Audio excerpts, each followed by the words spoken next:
everybody, and welcome to Everyday Manna. Today we are going to be making a springtime menu. We are doing a rack of lamb. So in the store you will buy a rack of lamb, and that's what this looks like. And it comes two of these racks to a package.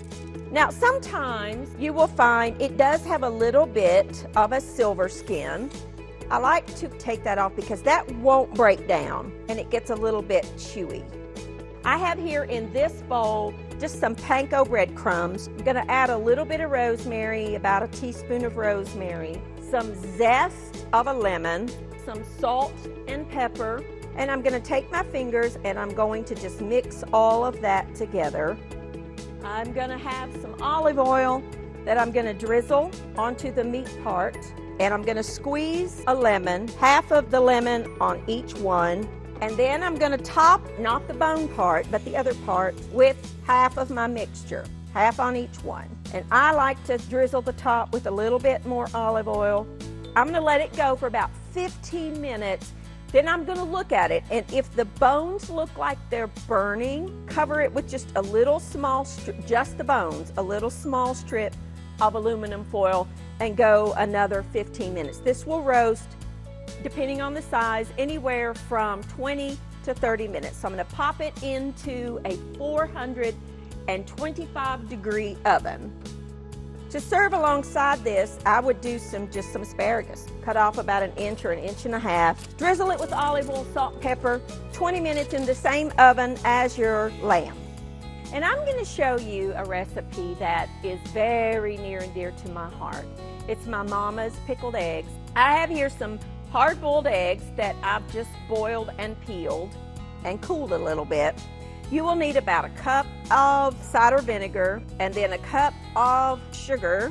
I add about a teaspoon or so of salt, and I like to just whisk that together real quick.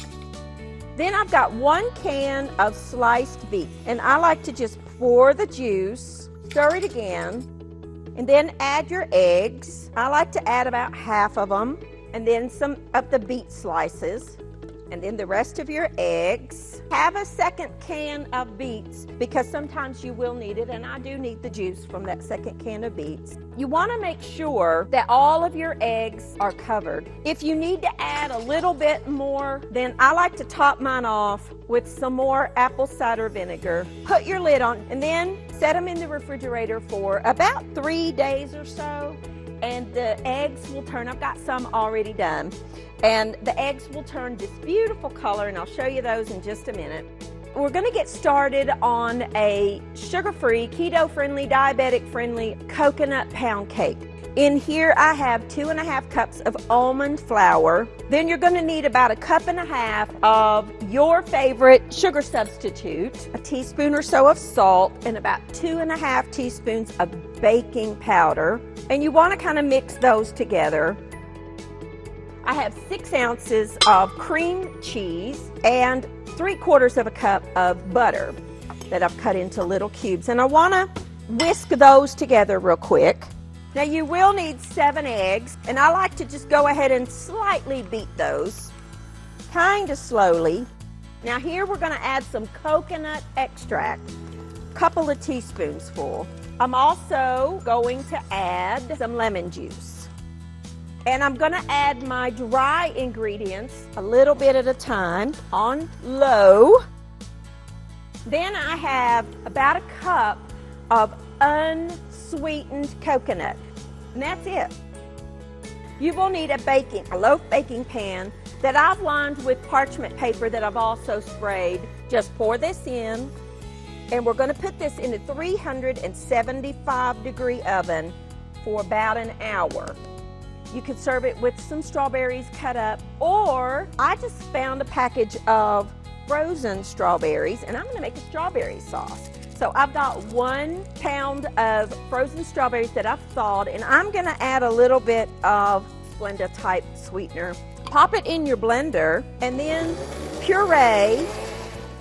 Alrighty, now everything is cooked. These are Mama's pickled eggs. I did have some already made because I knew it was going to take a few days. Here is our delicious, delicious, delicious coconut pound cake.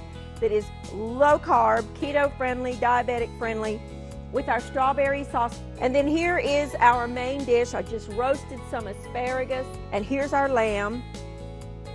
Thank you for joining with me, and I will see you next time on Everyday Manna.